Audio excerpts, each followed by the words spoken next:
સાબરકાંઠાના આંતરસુબામાં પ્રાથમિક શાળા ખાતે પીએમ જનમન કાર્યક્રમ સાંસદ દિલીપસિંહ રાઠોડની અધ્યક્ષતામાં યોજાયો હતો। કાર્યક્રમ અંતર્ગત સાંસદના હસ્તે આંગણવાડીનું ખાતમુહૂર્ત કરવામાં આવ્યું હતું। વધુમાં પીએમ જનમન કાર્યક્રમ અંતર્ગત 25 ડિસેમ્બરથી સાબરકાંઠા જિલ્લામાં આઈઈસી કેમ્પેઇન શરૂ કરવામાં આવ્યું છે, જેમાં વિવિધ યોજનાઓના લાભાર્થીઓને લાભ વિતરણ કરવામાં આવે છે।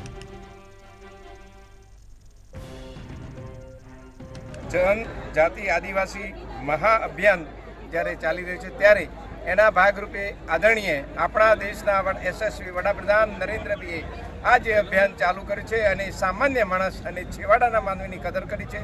આજ સુધી ભૂતકાળમાં કોઈએ પણ ધ્યાન આપ્યું નથી, ત્યારે આજે આપણા યશસ્વી વડાપ્રધાન નરેન્દ્રભાઈએ આ સમાજને તૈયાર કરી અને આગળ લાવવાનું કામ કર્યું છે અને 23,000 કરોડ જેવી વ્યવસ્થા કરી છે। ત્યારે ગૌરવ અને આનંદ અનુભવું છે, એટલા માટે કે આ સમાજ આજે કશું કરી શકતો ન હતો, આજે આગળ આવશે અને સમૃદ્ધિ બનશે, એમનું મકાન બનશે, ત્યારે ખરેખર એ આનંદ અનુભવશે। એના આશીર્વાદ આદરણીય નરેન્દ્ર